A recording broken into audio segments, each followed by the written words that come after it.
Издательство «Эксмо». Уна Харт. «Дикая охота». Читает автор. Глава 1. Крис. Служащий аэропорта сверил номера бирок на чемодане и в билете. Причем досмотру подвергли только меня, а другие немногочисленные пассажиры нашего рейса беспрепятственно прошли мимо. Даже неприятный парень, который весь полет заливал глаза виски, не вызвал никаких вопросов. Я не стал возражать и покорно позволил служащему делать свою работу, хотя еще год или два назад полез бы в бутылку и душу из него вынул бы, допытываясь, с чего вдруг такое внимание.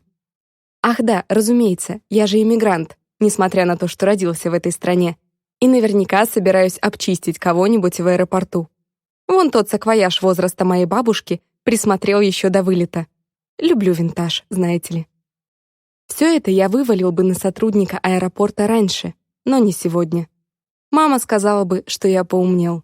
Я бы ответил, что стал трусливее. Я вообще не планировал брать чемодан, но родители передали столько подарков для Грейс, что в рюкзак они бы не влезли. Сам я даже не был уверен, что Грейс будет рада меня видеть, с багажом или без. Последний месяц выдался паршивым, мы почти не переписывались. В конце концов я решил, что в крайнем случае просто передам ей гостинцы и ближайшим рейсом вернусь домой. Аэропорт в Фьёльби оказался крошечным, но спасибо и на том, что до этой дыры вообще можно добраться прямым рейсом. Я огляделся в поисках таксистов, но не заметил ни одного. Пассажиры почти все разошлись. Лишь рядом с расписанием стояла девушка в теплом пальто. Наверное, ждала кого-то. Я достал из кармана телефон. Заряда осталось совсем мало. Батарея в последнее время садилась очень быстро. Мобильные данные посадят ее еще быстрее, но мне срочно нужно было вызвать такси. На Uber тут не стоило рассчитывать, придется искать номер местной компании. Но едва я открыл браузер, как телефон отрубился. Черт, серьезно? Я спохватился, что сказал это слишком громко. «Эй, парень, нужна помощь». Я поднял взгляд. Тот самый пьяный тип из самолета. Покачивается, но на ногах еще держится, да и говорит разборчиво. «До города подбросить? Пошли, моя девушка тебя отвезет. Она приехала меня встречать. Она всегда меня встречает. А знаешь почему? Потому что скучает. Тёлочки должны скучать, понимаешь?»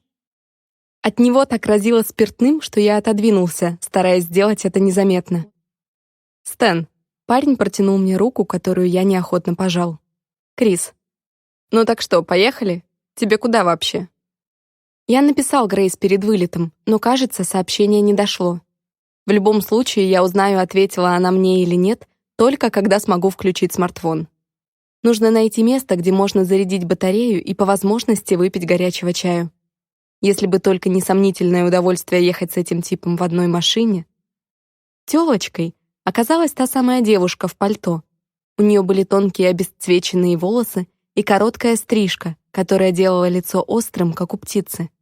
Стэн одной рукой довольно грубо притянул ее к себе, девушка не дернулась и не отодвинулась, будто такое обращение было ей не в новинку. «Привет, я Салли. Вы друг Стэна?» Вот уж нет. «Крис нормальный парень», — ухмыльнулся новый знакомый. «Ему нужно в город, так что он поедет с нами. Найдем же еще место в машине, правда?» «Это совсем не обязательно», — возразил я, глядя только на Салли. Но как ни пытался поймать ее взгляд, она все время смотрела куда-то в другую сторону. Стэн ее так запугал, или это просто привычка? «Нет-нет, без машины вам не добраться, а мне совсем не сложно», сказала, наконец, девушка без всякого выражения. Другого выхода, похоже, и вправду не было. Либо ехать с ними, либо задержаться в аэропорту и искать, где можно зарядить телефон. Но на табло не значилось больше ни одного рейса на сегодня, и в зале ожидания не осталось ни души, кроме нас и уборщика, катившего поломоечную машину. Что если они в этом Фьёльби просто закрывают здание на ночь, а припозднившихся пассажиров выгоняют на улицу? Пришлось согласиться. Меньше всего я люблю находиться в замкнутом помещении с незнакомыми людьми и поддерживать вежливый разговор. Если вообще можно поддерживать разговор с пьяным кретином, который все время то щелкает радиоканалами, то наглаживает коленку своей девушки, пока она пытается управлять машиной. Салли и без того водила неосторожно, Слишком быстро для таких извилистых дорог. Когда крупными хлопьями повалил снег, закрывая обзор, она и не подумала сбросить скорость. Наверное, хорошо, что я поехала с ними. Хотя бы смогу занять Стэна, чтобы он не отвлекал Салли. Должно быть, она тоже об этом подумала, потому что мне даже не пришлось подыскивать тему для беседы. «Крис, ты здесь впервые?» — спросила Салли. «Прилетел на лыжах покататься?» «Нет, приехал к своей девушке». Салли мельком улыбнулась. Стэн оживился и обернулся ко мне, натянув ремень безопасности. «Девушке? Я тебе вот что скажу, приятель. Слушай меня. Короче». Он выдохнул, наполняя салон алкогольными парами. «Если она тебя не ждет, значит шлюха. Вот Салли меня всегда ждет. Я всегда знаю, где она, понимаешь? Главное, не оставлять девушку надолго одну, потому что, ты и сам знаешь». Одни люди под градусом становятся добряками, а из других вылезает все дерьмо, которое трезвыми они держат в узде. Зачастую первые быстро переходят в разряд вторых. Наверное, Стэн заметил выражение на моем лице, потому что насупился. «Ты что, не согласен?» «А она знает, что ты прилетел?» Быстро перебила его Салли. «Боже, ей ведь наверняка еще и стыдно за этого козла». «Пока не знает», — честно ответил я. «Мы некоторое время не общались». «Поссорились?» «Да нет, просто я идиот и чуть было не загремел в тюрьму. Поэтому вместо того, чтобы поддерживать свою девушку, когда ее мать пропала, разгребал кучу неприятностей. Молодец, Крис, так держать». «Было много дел», — обтекаемо ответил я. «Так что это будет сюрприз». «Лучше купи букет», — посоветовал Стэн глухим голосом. Должно быть, его тошнило. Или клонило в сон. Или и то, и другое сразу. Тёлочки любят цветы, особенно если ты напортачил. Когда промзона закончилась, открылся вид на Фьёльби. Дома дремали под белыми шапками. Я никогда раньше не видел столько снега. Там, где мы с Грейс выросли, он выпадал редко. Здесь же сугробы были хозяевами положения. Городок трогательно жался к горному кряжу, покрытому лесом и нависающему над Фьёльби, как темный стражник, оберегающий жителей от напастей. Вдали виднелись опоры канатной дороги, маленькие рогатые жуки на белоснежном поле. Из этого городка можно было варить глинтвейн, таким он казался апельсиново-винным, наполненным духом Рождества. Гирлянды разноцветных фонариков украшали кирпичные дома с пестрыми ступенчатыми фасадами и черепичными крышами, разгоняя густые синие сумерки. Сугробы походили на шапочки зефира, а подсвеченные витрины магазинов выглядели сделанными из леденцов. «Где тебя высадить?» — спросила Салли. «Хороший вопрос, хотела бы я сам знать. Благодаря геотегам в инстаграме Грейс я примерно представлял, в каком районе они с теткой живут, но точного адреса у меня не было. Не мог же я просто выйти из машины и спрашивать всех подряд, не знакомы ли они с Грейс Берг, у которой пропала мама. Где-нибудь в центре города, если можно. Я бы хотел зайти в кафе и зарядить телефон, а то у меня батарея на нуле». Салли так резко крутанула руль, что я ударился плечом о боковую дверцу. Судя по глухому звуку с переднего сиденья, Стэн тоже приложился. «Салли покажет тебе лучшее кафе в городе», — пробормотал он. «Ей или не знать, сама там работает». Лучшее кафе пряталось между двух темных домов и выделялось только благодаря светящимся окнам. Наверное, летом здесь выносят наружу столики, и посетители греются на солнце, попивая лимонад. Название на вывеске стерлось, зато остался год открытия. 1955. Ничего себе долгожитель. Повезло этому заведению, что оно не разорилось и не уступило место какой-нибудь сетевой забегаловке, которые все на одно лицо. «Тебе сюда», — подсказал Стэн. За время поездки он слегка протрезвел, и стоило машине притормозить, как принялся опять наглаживать колено Салли, которая осталась к этому совершенно равнодушна. Хотел бы я поговорить с ней с глазу на глаз, спросить, не нужна ли помощь. Но, скорее всего, она ответит, что это не моего ума дело. Поблагодарив, я выбрался из машины. Контраст между салоном и улицей оказался ошеломительным. Не помню, когда в последний раз мне было так холодно. Снег, выглядевший через окно мягким и пушистым, мгновенно залепил глаза и рот. Колесики чемодана тут же увязли. Пришлось схватить его в охапку и брести к дверям кафе, проваливаясь в сугробы по щиколотку. Кроссовки немедленно промокли насквозь. Да уж, не рассчитал я с одеждой. Когда я вошел внутрь, в глаза тут же ударил яркий свет. Кафе было забито до отказа. Должно быть, во Фьёльбе не так много мест, куда можно пойти повеселиться.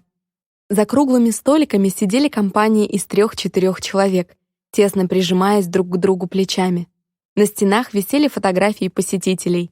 Ни одной знаменитости, хотя обычно владельцы не против прихвастнуть тем, что у них побывала Мадонна или у Red Hot Chili Peppers сломалась машина как раз напротив. Но здесь со снимков смотрели обычные люди. Они сидели за такими же столиками, смеялись, болтали и наверняка очень удивились, что кто-то их сфотографировал. У барной стойки собрались парни и девушки помоложе. Одни разговаривали, другие молча пили пиво, сдувая плотную пушистую пену. Поодаль я заметил группу громко спорящих людей в неоново-оранжевых жилетах. Свободных мест почти не осталось, но мне удалось отыскать незанятый стул в углу у стойки, да еще прямо рядом с розеткой. Вот это удача! Я кое-как пробрался туда, поставил чемодан к стене, чтобы не мешался, и вскарабкался на сиденье. Поискав в кармане переходник, подключил к нему телефон, сунул вилку в розетку. Ничего не произошло. На всякий случай я пошевелил разъем, но впустую. Если тут и было напряжение, исходило оно только от меня. «Послушай, ты всерьез думал, что в такой вечер единственное свободное место окажется возле работающей розетки? Да ты мечтатель!» Я обернулся и увидел парня, похожего на молодого лиса. Странная внешность. Кожа тонкая и белая, как молоко. Россыпь веснушек разбежалась по переносице и щекам, а взъерошенные волосы такого густого медного оттенка, который встречается только у по-настоящему рыжих людей. Возраст определить было сложно. Мне показалось, что если парень не старше меня, то лишь на пару лет. Уже не школьник, но еще и не тот, кому продают алкоголь без удостоверения личности.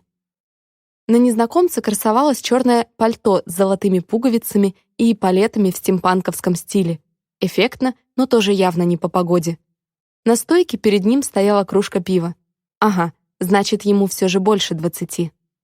«Я просто всегда надеюсь на лучшее», — ответил я, и внезапно телефон ожил. На черном экране замигал значок заряжающейся батарейки. «Или ты тот еще везунчик». Уголки губ веснушчатого приподнялись. Было в его поведении что-то слишком развязное, чтобы сойти за обычную болтовню с незнакомцем. Могло показаться, что он заигрывает, но обычно парни со мной не флиртуют. «Не думай, что я навязываюсь», — внезапно добавил он. «Я просто очень дружелюбный и люблю знакомиться с новыми людьми. Тем более, что ты не местный. Тебе кто-нибудь говорил, что ты похож на Тимоти Шаламе?» Подобное я слышал впервые. То, как сосед по стойке произнес «очень дружелюбный» и «люблю знакомиться», вовсе не звучало так уж невинно. «С чего ты взял, что я издалека?» Задал я самый дурацкий из всех возможных вопросов. Ну, конечно, с чего бы ему так думать? Единственный смуглый человек в кафе, где все посетители выглядят так, будто лет 100 не видели солнца. «У тебя чемодан с собой. К тому же, был бы отсюда, не надел бы кожаную куртку», — усмехнулся парень. «Я тоже понятия не имел, что тут можно околеть от холода. Кстати, меня зовут Финн». Рука у него оказалась тонкая и прохладная, и смотрел он так, будто нырял в мои зрачки и плавал там, как в пещерном озере. Телефон у меня на коленях уже начал нагреваться, и я положил его на стойку. Еще немного, и можно будет включить. Тем временем я и сам согрелся. Хорошо бы еще заказать что-нибудь горячего, но денег было впритык. Перед Финном стояла тарелка обглоданных бараньих ребрышек. Официантка, заметив это, быстро заменила их новой порцией, ничего не спросив. Видимо, он сразу заказал добавку. От блюда исходил аромат специй, на мясе блестели капли жира. Желудок у меня тут же стянуло тугим узлом. «Хочешь ребрышек?» — спросил Финн, указывая на тарелку. Этот вопрос прозвучал так, что у меня от стыда вспыхнуло лицо. Я поторопился с заказом, все равно один так много не съем. Он врет. Рядом с плечом Финна возникла девушка, такая же рыжая, как он, и с тем же лисьим выражением лица. Не настороженным, как у настоящего дикого животного, а насмешливым, как на картинке из детской книжки. Но сама незнакомка явилась скорее уж со старой пинап-открытки. Волосы были заплетены в 2 свободные косы, ярко накрашенные веки подчеркивали необычный зеленый цвет глаз, а помада на губах слегка смазалась. К здешней зиме девушка подготовилась лучше, чем ее спутник. На ней были теплый свитер со штанами и высокие сапоги, похожие на обувь для верховой езды. На самом деле, Финн может проглотить ведро таких ребрышек, да еще запить их бочкой пива. Моя сестра Айрмет предпочитает виски. От виски голова не тяжелеет и не раскисаешь, пояснила девушка. Я вдруг поймал себя на том, что не могу отвести взгляда от ее губ с размазанной помадой. Алкоголем от Айрмет не пахло, только духами с ароматом тыквенного пирога. Я бы на твоем месте согласилась на ребрышки, они тут ничего. А мы просто терпеть не можем, когда люди голодны. Чистая правда. Финн подвинул ко мне тарелку. Угощайся. В такие ситуации я раньше не попадал, только что познакомился с людьми, и первым делом они предложили мне еду из своей тарелки. Но я не выдержал. Скомканно поблагодарив, схватил ближайший кусок, окунул его в острый соус и съел за пару секунд. Слизывал жирный сок с пальцев, высасывал мозг из костей и снова обмакивал мясо в соус, пока блюдо совсем не опустело. Финн подвинул мне кружку. Пиво оказалось таким холодным, что зубы сводило. Оно пахло хлебными корочками и немного темным шоколадом. От первого же глотка по телу разлилось спокойствие. Я покосился на бармена, не спросит, сколько мне лет. Но тому, похоже, было все равно. Когда я, наконец, сумел остановиться, на тарелке возвышалась горка костей, а пиво осталось на донышке. Новые знакомые деликатно не смотрели на меня. Финн фотографировал сестру и уговаривал ее выложить снимок в сторис в Инстаграме. Над стойкой бубнил телевизор. Начались новости. Часы на экране показывали 8 вечера.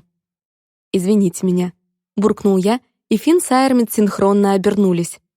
Глаза у них были одинакового цвета, и теперь, когда они сидели рядом, стало заметно, как они похожи. Только у брата веснушек оказалось больше. «За что?» — удивилась девушка. «Я уничтожил всю вашу еду».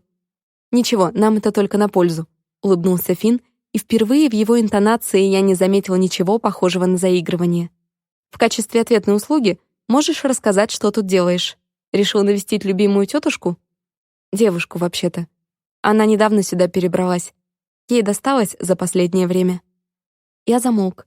Вспомнил, каким было лицо Грейс, когда я приехал к ней тем самым вечером. В доме хозяйничала полиция, и меня пустили всего на несколько минут. Грейс не плакала, не кричала и выглядела совершенно спокойной. Сидела, уставившись на экран телефона, безучастная, отстраненная. Когда увидела меня, то сказала только «Мама пропала, никто не знает, где она», и больше не проронила ни слова. С тех пор мы почти не встречались. У меня как раз начались проблемы, а моя девушка тем временем отправилась на край света к тетке, о которой никогда раньше не слышала. И теперь я нежданно-негаданно свалюсь ей на голову. Выбрал момент, ничего не скажешь.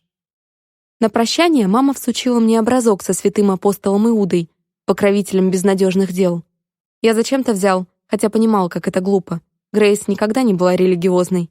Да и способен ли святой отыскать людей, которые исчезли из летящего самолета? «Я вел себя как сволочь», — неожиданно сказал я вслух. Кажется, ни Финна, ни Айрмет это признание ничуть не удивило. На нее свалилось столько проблем, а я почти не писал ей. Был занят тем, что жалел себя. «Не лады с законом?» — поинтересовался Финн. Я хотел вскинуться. Какого черта? Но вместо этого почему-то ответил. «Да». Прозвучало, будто я какой-то наркодилер.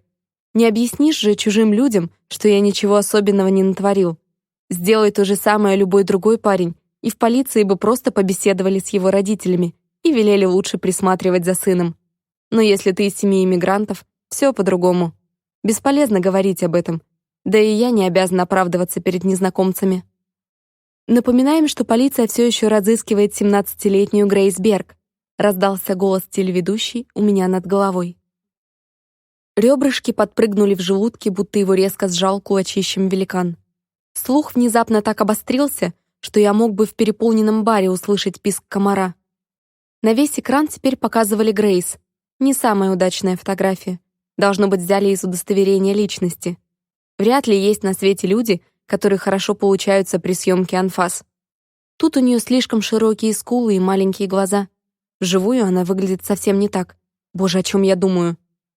«Сделайте погромче», — требовательно крикнул Финн, но это было лишнее. Бармен и без его просьбы схватил пульт и прибавил звук, чтобы перекрыть разговоры.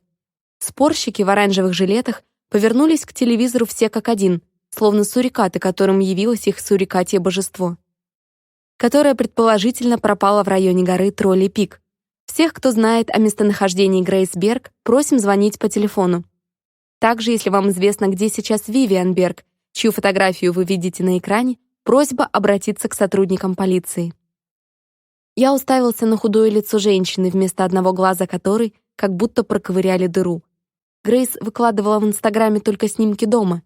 По чудовищно размытому изображению судить, как выглядит ее тетка, было сложно. «Ничего нового», — разочарованно пробормотал кто-то. Я сглотнул. В ушах звенело, словно рядом стаями летали пищащие комары. Из оцепенения меня вывел Финн, хлопнувший ладонью по барной стойке. Краем глаза я заметил, как Айрмит прикладывает карточку к терминалу, пока ее брат достает из карманов россыпь монет, маленький фонарик, брелок, ореховую скорлупу и другой мелкий мусор. Девушка махнула рукой и сама положила несколько купюр наличными на чай. Остальные посетители бара тоже вдруг пришли в движение, начали собираться. Казалось, все только и ждали этого выпуска новостей, а теперь спешили по своим делам. «Куда вы?» — растерянно спросил я, глядя, как Финн запахивает пальто, а Айрмит обматывает вокруг шеи зеленый вязаный шарф. «Сперва в полицию», — отозвалась Айрмит. Она уже достала ключи от автомобиля и крутила их на пальцы, пока ее брат застегивал позолоченные пуговицы. «Зачем?» «Здесь девушка пропала, ты же слышал». Финн явно спешил. Люди в неоновых жилетах тоже потянулись к выходу. «Я журналист. Приехала делать об этом репортаж. Заехали вот только перекусить после дороги, а то потом всю ночь придется работать. А ты лучше отправляйся к своей...» «Постой-ка». Айрмит резко спрятала ключи в кулаке и окинула мое лицо пристальным взглядом. Правая бровь дернулась, а вслед за ней уголок губ. «Только не говори, что Грейс Берг и есть твоя девушка», — медленно сказал Финн. «Бывшая», — зачем-то ляпнул я и сам поморщился от того, как отвратительно это прозвучало.